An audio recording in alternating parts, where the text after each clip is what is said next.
दर्शकवृन्द नमस्कार। पछिल्लो समय बढेको राजनीतिक दलहरूको खिचातानी र विवादका कारण चाहिँ अहिले जनमानस चाहिँ अलिकति असन्तुष्ट बनेको छ। विशेष गरी सत्तारूढ नेकपा भित्र बढेको विवाद, त्यससँगै संसद विघटन र पार्टी एकता लगायतका गतिविधिले चाहिँ अब राजनीतिक दलहरूप्रति चाहिँ वितृष्णा पैदा भयो भन्ने खालका टिप्पणी पनि भएका छन् र त्यस्तै खालका जनमानसबाट प्रतिक्रिया पनि आइरहेका छन्। यसलाई चाहिँ प्रमुख प्रतिपक्षी विपक्षी दलहरूले कसरी लिइरहेको छ, त्यसै गरी चाहिँ विशेष गरी राप्रपा जो चाहिँ एउटा लामो इतिहास बोकेको पार्टी हो, जसमा चाहिँ अहिले त्यस्तै खालका विवाद पनि भइरहेका छन्। कहिले पार्टी एकता भङ्ग पनि भएका छन् भने पार्टी एकता पुनः भएर अहिले राप्रपा चाहिँ एउटा सङ्गठित बनेर अघि जाने भनेर लागिरहेको छ। यसै गरी पार्टीका सन्दर्भ र समसामयिक राजनीतिक विषयमा कुराकानी गर्न आज हामीसँग हुनुहुन्छ राप्रपाका नेता, पूर्व मन्त्री, त्यसै गरी संविधान सभा सदस्य डाक्टर प्रकाश चन्द्र लोहनी। आउनुहोस् उहाँलाई स्वागत गरौँ। स्वागत छ सर यहाँलाई। धन्यवाद सर। अझै यहाँको व्यस्तता केमा छ? अब हामी तीनटा राप्रपा एक भयौँ। एक भइसकेपछि अब पार्टीको एकता महाधिवेशन गर्ने भनेर लागेको छ। त्यही एकता महाधिवेशनको सन्दर्भमा त्यसले नै बिहानदेखि बेलुकैसम्म व्यस्त गराउँछ। पछिल्लो समय जुन अहिले राजनीतिक एउटा चाहिँ अस्थिरता निम्तिएको छ, विशेष गरी चाहिँ यो नेकपाको भनौँ अथवा नेकपा एमालेको कारणले, त्यसलाई चाहिँ कसरी हेरिरहनु भएको छ यो समसामयिक राजनीतिलाई? यो चाहिँ गएको चुनावमा संविधान संशोधनपछि नि त्यो गएको चुनावमा मेन कुरो स्टेबिलिटी, स्थिरता।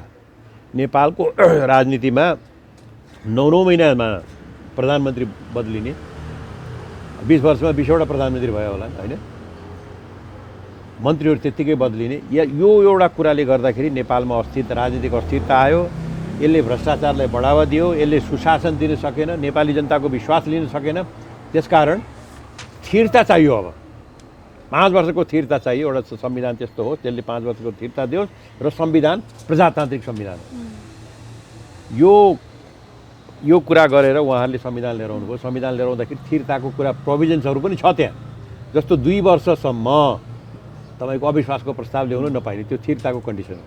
त्यस्तै अर्को के थियो भने बहुमतको सरकार हुने जेलसम्म, चाहे कोएलिसनको गभर्मेन्ट होस् अथवा चाहे एकल सरकार होस्, बहुमतको सरकार हुने जेलसम्मको लागि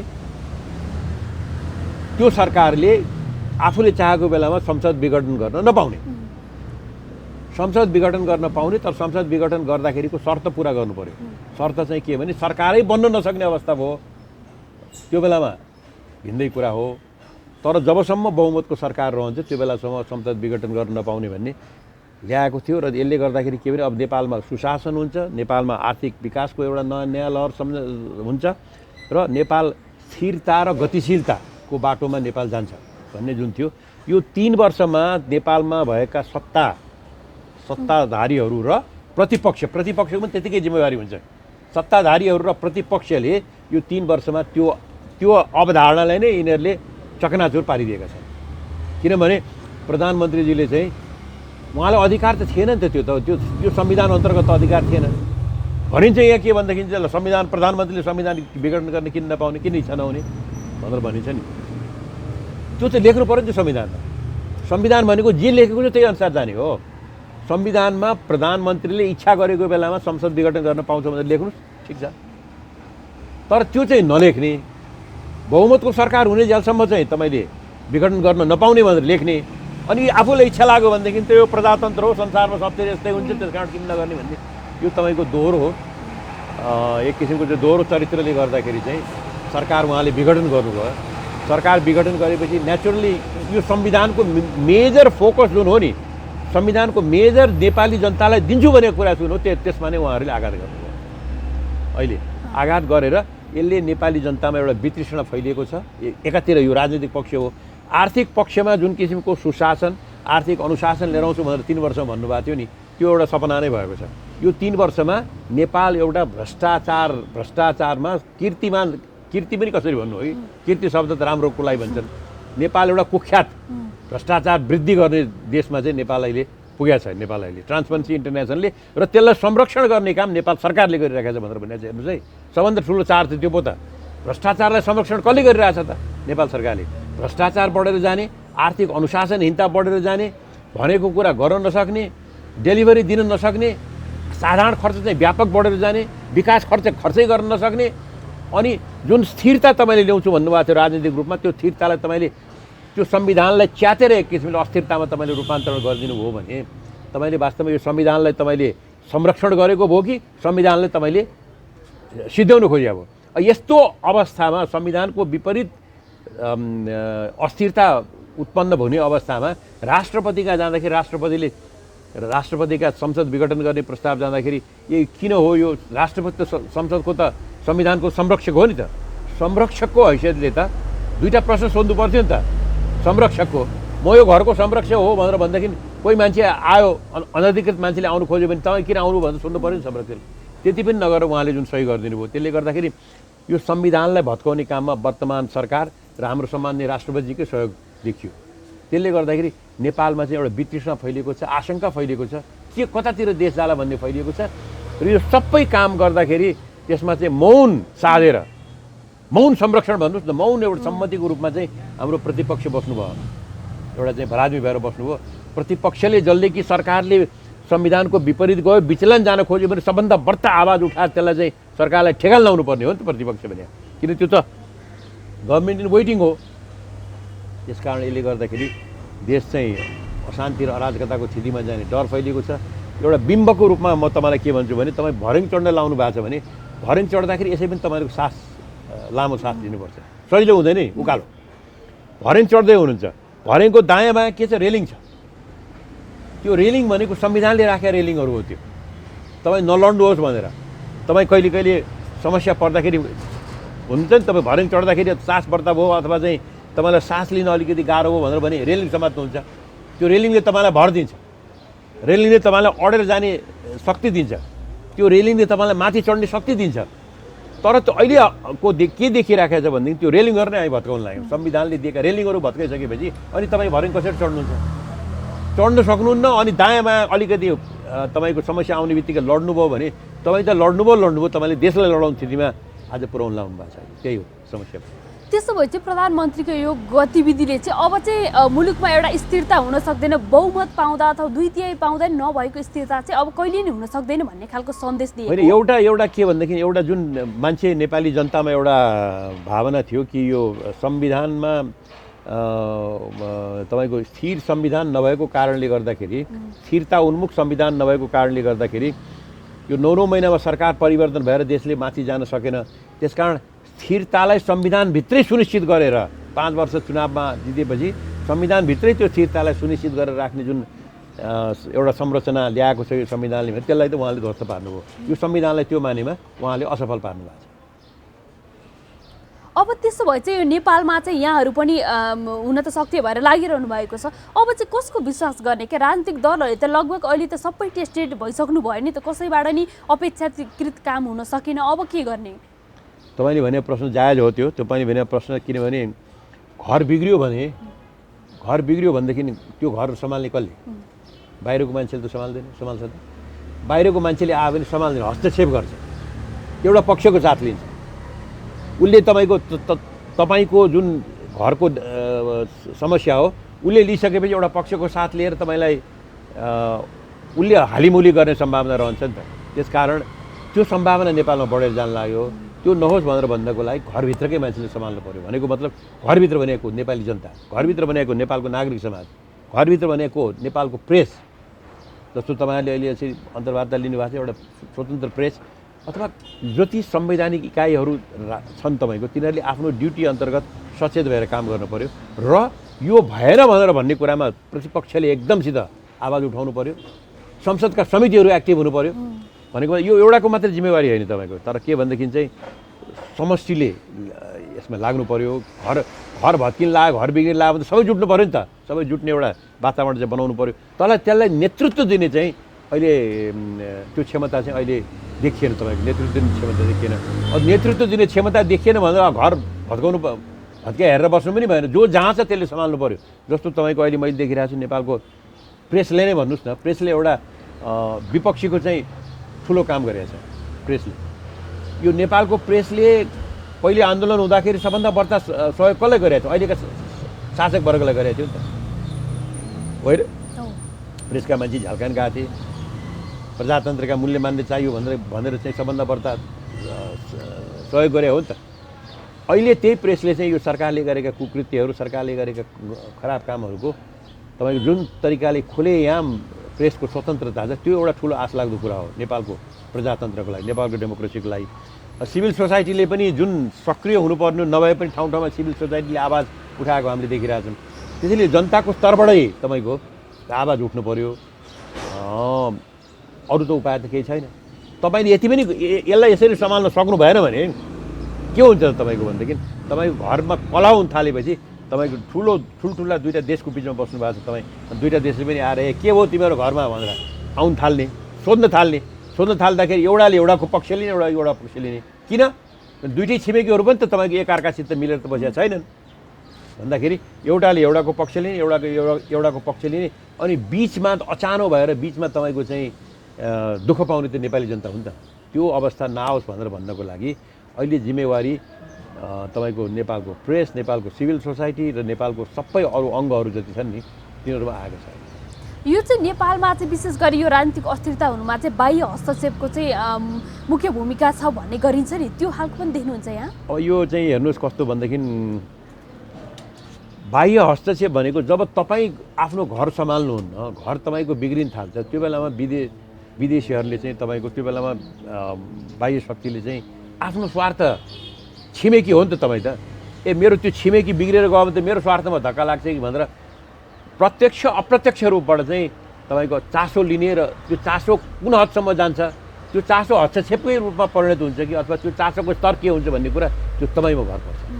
त्यसैले प्राथमिक जिम्मेवारी भनेको नेपाली जनतै हो, प्राथमिक जिम्मेवारी भनेको नेपालका राजनीतिज्ञ हो, प्राथमिक जिम्मेवारी लिनुपर्छ नेपालका पोलिटिकल पार्टिजहरूले हो, यहाँका बुद्धिजीवीहरूले हो। उनीहरूले त्यो जिम्मेवारीबाट चाहिँ के भने नेपालमा के हुन्छ सबै कुरो बाहिरबाट हुन्छ भनेर त्यो भन्ने प्रवृत्ति भनेको आफ्नो कमजोरीबाट पन्छने, आफ्नो जिम्मेवारीबाट पन्छने, आफ्नो नालाकीपनबाट पन्छने, आफ्नो निरीहतालाई तपाईँकोबाट चाहिँ डुबेर बस्ने प्रवृत्ति मात्रै हो। अब राष्ट्रिय प्रजातन्त्र पार्टीको चाहिँ भूमिका के त त्यसो भए?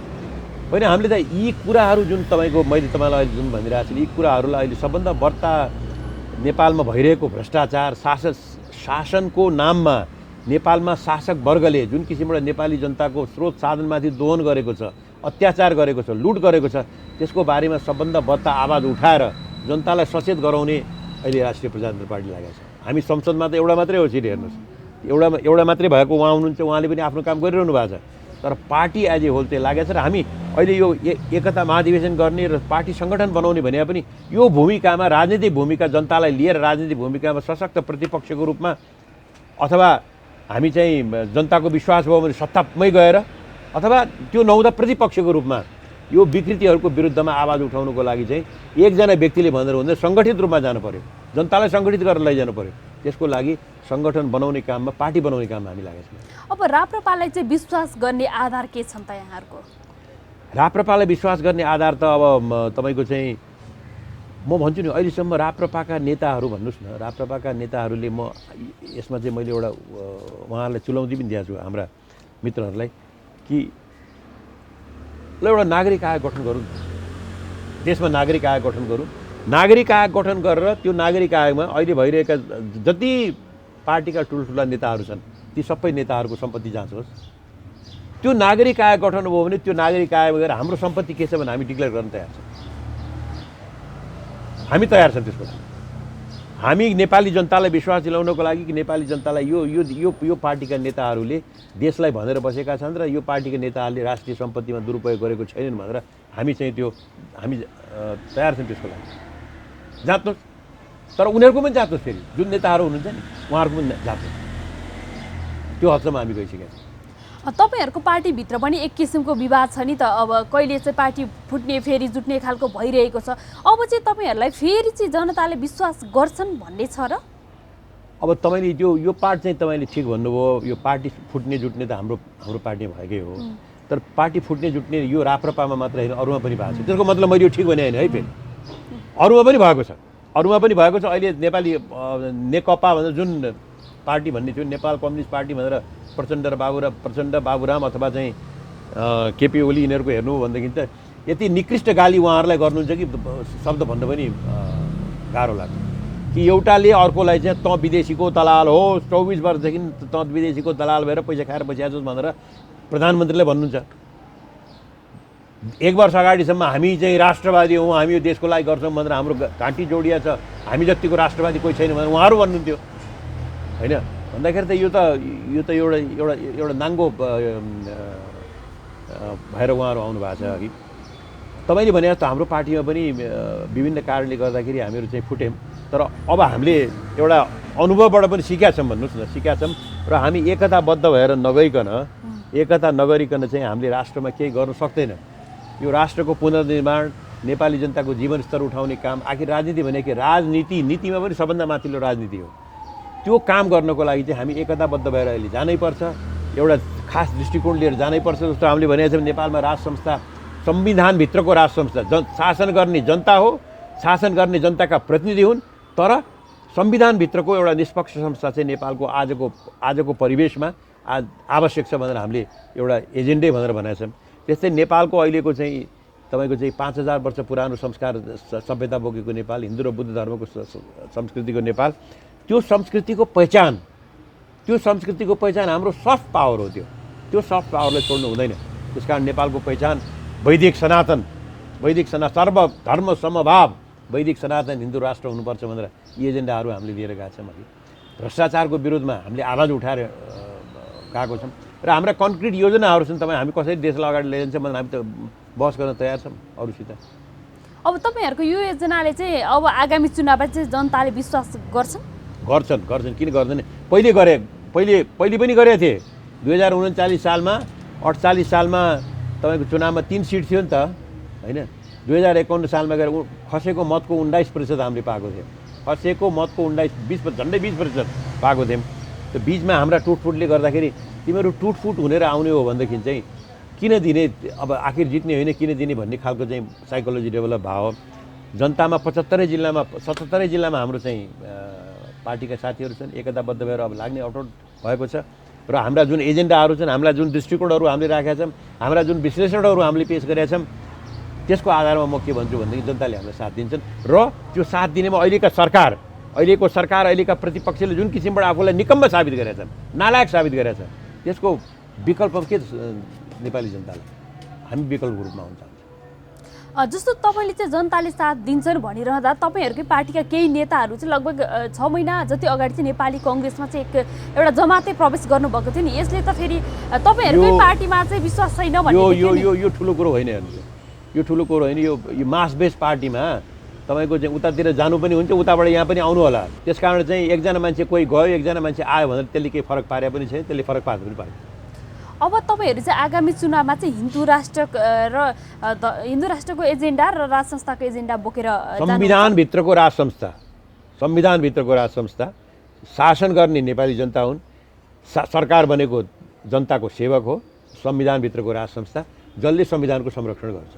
अहिले संविधानको संरक्षण भएन। अहिले सम्मान्य राष्ट्रपति महोदयबाट जुन किसिमको अदूरदर्शिता, जुन किसिमको गैर जिम्मेवारी पनि देखाउनु भयो सम्मान्य राष्ट्रपति महोदयबाट, त्यसले गर्दाखेरि यो यत्रो ठुलो भडकालो आएको कारण पनि एउटा त्यही हो। अब चाहिँ त्यसो भए अब आगामी चुनावपछि चाहिँ वैकल्पिक पार्टीको रूपमा अथवा जनताले विश्वास गर्ने पार्टीको रूपमा चाहिँ तपाईँहरू हामीहरू आउँछौँ भन्ने हाम्रो अटोट छ। त्यसको लागि नै हामी जनतामा गइरहेका छौँ र हामीलाई विश्वास छ हामीले गरेर देखाउँछौँ। त अब चाहिँ राजनीतिक दलहरूले चाहिँ खास गरी किन विश्वास गर्ने, किनभने आगामी चुनावमा त सबै राप्रपा होस् अथवा नेकपा होस् अथवा एमाले अथवा चाहिँ अरू माओवादी अथवा काङ्ग्रेस जुनसुकै दलले पनि त कुनै पनि सोचे जस्तो उपलब्धि दिन सकेन। अब चाहिँ एउटा कुरो के छ भने तपाईँको शासन गर्ने भने कसरी शासन गर्ने? राजनीतिक दल बिना शासन हुँदैन, राजनीतिक दल बिना प्रजातन्त्र हुँदैन। एक दलीय व्यवस्थामा पनि प्रजातान्त्रिक दल भन्ने छ। नर्थ कोरियामा पनि पिपल्स डेमोक्रेटिक पार्टी त्यस्तै के छ तपाईँको, दल बिना शासन हुँदैन। जनतामा निस्केका आवाजहरूलाई, जनताका अभिव्यक्तिहरूलाई विभिन्न तहबाट त्यसलाई सँगालेर ल्याएर त्यसको नीतिगत रूपमा निर्धारण गर्ने भनेको राजनीतिले। त्यो राजनीतिक प्रकृति, त्यो राजनीतिक संरचना हो, एउटा संरचना प्रजातान्त्रिक संरचना, बहुलवादको संरचना, जहाँ तपाईँ जनतामा गएर प्रतिस्पर्धा गर्न सक्नुहुन्छ। त्यो प्रतिस्पर्धा गर्ने जुन संरचना छ त्यसको विकल्प छैन। त्यसमा कमजोरी छन् भनेदेखि त्यो प्रतिस्पर्धा गर्ने दलहरूले नै आफ्नो राष्ट्रको आवश्यकता र आफ्नो राष्ट्रको स्थितिलाई हेरेर उनीहरूले त्यसलाई सम्हाल्नुपर्छ। सम्हालेन भने जनताले चेतना गराउनुपर्छ, नागरिक समाजले त्यसलाई चाहिँ च्यालेन्ज गर्नुपर्छ। तर त्यसको विकल्प, दलको विकल्प चाहिँ अरू केही छैन, दलै हो। दलको विकल्प, बिग्रेको दलको विकल्प सुध्रिएको दल हो। कसरी त्यसलाई सुधार्ने भन्ने पनि लाग्नुपर्छ। दलको विकल्प अरू छैन। त अब संसद विघटन भइसकेको अवस्था, हुन त यहाँहरूको संसदमा थोरै प्रतिनिधित्व छ, न्यून छ, तर पनि यहाँहरूले चाहिँ अब कसलाई समर्थन गर्नुहुन्छ एउटा विपक्षी दलको हैसियतले पनि? अहिले त हुन त अब सरकार अल्पमतमा त परिसकेको छैन, तर पनि त्यो सम्भावना देखिँदै जाँदा चाहिँ त्यो बेलामा तपाईँ के भने एउटा जब खुला तर्छ त्यो बेलामा विचार गर्नुपर्छ भन्छ। त्यो बेलासम्मको स्थिति के हुन्छ, देशको स्थिति के हुन्छ, जनताको मनस्थिति के सन्दर्भमा त्यस्तो त्यो परिस्थिति आउँछ, त्यो बेलाको इस्युजहरू के हुन्छन्, त्यो हेरेर निर्णय गर्ने कुरा हो। त्यो पार्टीले एकजना मैले भन्ने कुरा पनि होइन, त्यो पार्टीको त्यो बढी बसेर सबै कुरा विश्लेषण गरेर निर्णय गर्छ। अब नेपालको राजनीतिक कोर्स चाहिँ कतातिर मोडिने सम्भावना छ? अहिले हामीले सम्हाल्न सकेनौँ। अहिले हामी खालि एउटा उसले पछार्ने जुन किसिमको अहिले देखिएको छ नि, र सबैले समेटेर लैजान नसक्ने हो भने अराजकतातिर जान्छ। किन राजनीतिकरण बढेर जाने, जनतामा राजनीतिक चेतना, राजनीतिकरण बढेर जाने, तर त्यसलाई सम्हाल्न सक्ने राजनीतिक संस्थाहरू, संवैधानिक संस्थाहरूमा जनताको विश्वास घटेर जाने, तिनीहरू काम गर्न नसक्ने स्थिति आयो भने अराजकता हुने भनेको त्यही हो। अराजकता र द्वन्द्वको स्थिति हुने भनेको त्यही हो। त्यो अराजकता र द्वन्द्वको स्थितिमा नेपाल नजाओस् भनेर भन्नको लागि अहिले भइरहेका जो सत्तामा हुनुहुन्छ, बाहिर हुनुहुन्छ, जो सत्तामा भएका दलहरूले पनि के भने मेरो चाहिँ जसरी पनि ट्याक्टिकल रूपमा कसले पछारेर मात्रै म ठुलो हुन्छु भनेर भन्ने सट्टा बृहत राष्ट्रिय दृष्टिकोण हेर्नु पर्यो है। यो राष्ट्रलाई कसरी बचाउँ, यो राष्ट्रलाई कसरी सबैलाई समेटेर लैजाउँ भन्ने अलिकति राजनेताको दृष्टिकोण चाहिँ आउनु पर्यो। त्यो चाहिँ आएको छैन, तर आउनु पर्यो। यहाँले चाहिँ अर्थ मन्त्रीको समेत जिम्मेवारी सम्हालिसक्नु भएको हुनाले पछिल्लो समय चाहिँ कोरोना पछिको अवस्था भनौँ अथवा चाहिँ यो नेकपाले सरकार सञ्चालन गर्न सकेको अवस्था गरेपछिको अवस्थामा चाहिँ कस्तो भइरहेको छ? अर्थतन्त्रलाई कसरी हेर्नुहुन्छ? अर्थतन्त्र तपाईँको फ्री गियरमा छ। कसैको नेपाल सरकारको तपाईँको चाहिँ मैले उपलब्धि केही देखेको छैन। उपलब्धि भने मैले सरकारको तर्फबाट भन्दाखेरि हामीले हेर्नुपर्ने कुरा के भने सरकारको तर्फबाट सरकारले भनेको बजेट अनुसार काम गरिरहेको छैन। झन्डै 25% बजेट चाहिँ बजेटभन्दा बाहिरकोमा खर्च भएको छ। बजेटको एउटा अनुशासन राख्ने यन्त्रको रूपमा बजेट छैन, आर्थिक अनुशासन छैन। दोस्रो कुरो, सरकारले खर्च गर्छु भनेको समय पैसा खर्च गर्न सकेको छैन। विकासका रकमहरू चाहिँ तपाईँको जहिले पनि असार महिनामा गएर खर्च हुन्छन्। असार महिनामा गएर 30%, 40%, 100 रुपियाँमा 40 रुपियाँ जान्छ, असार महिनामा खर्च हुन्छ विकासको रकम। कमसेकम 3 वर्ष भइसक्यो यो सरकार आएको, आर्थिक अनुशासन ल्याउँछु भनेर आएको, त्यसलाई त सुधार्नु पर्ने हो नि। के पनि सुधारेको छैन।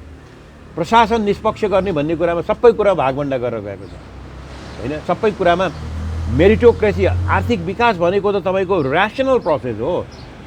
जस्तो तपाईँको एउटा टेलिभिजन चलाउनुहुन्छ, राम्रो चलाउनु पऱ्यो भने त धेरै कुरा विचार गर्नु पऱ्यो। ऱ्यासनल कुरा हो त्यो। कसरी म सफल हुन्छु भनेर ल मेरो मान्छेलाई राख्थेँ, यसलाई राख्थेँ, मेरो मान्छे भन्दा त हुँदैन नि त। भागभण्डाको राजनीतिले देश तबाह भएको छ। यहाँसम्म कि भाइस चान्सलरदेखि लिएर पिएनसम्म, सचिवदेखि लिएर तपाईँको चाहिँ पिएनसम्म सबै ठाउँमा चाहिँ क्वालिटीभन्दा चाहिँ भागभण्डा गएको छ। त्यसको मतलब प्रशासनलाई सुधार्ने केही पनि काम भएको छैन। र चौथो कुरो, फाल्तु खर्च धेरै बढेर गएको छ। तपाईँ हेर्नुहोस् अहिले चाहिँ बितेका वर्षहरूमा हेर्नुहोस्, साधारण खर्च व्यापक रूपमा वृद्धि भएर गएको छ।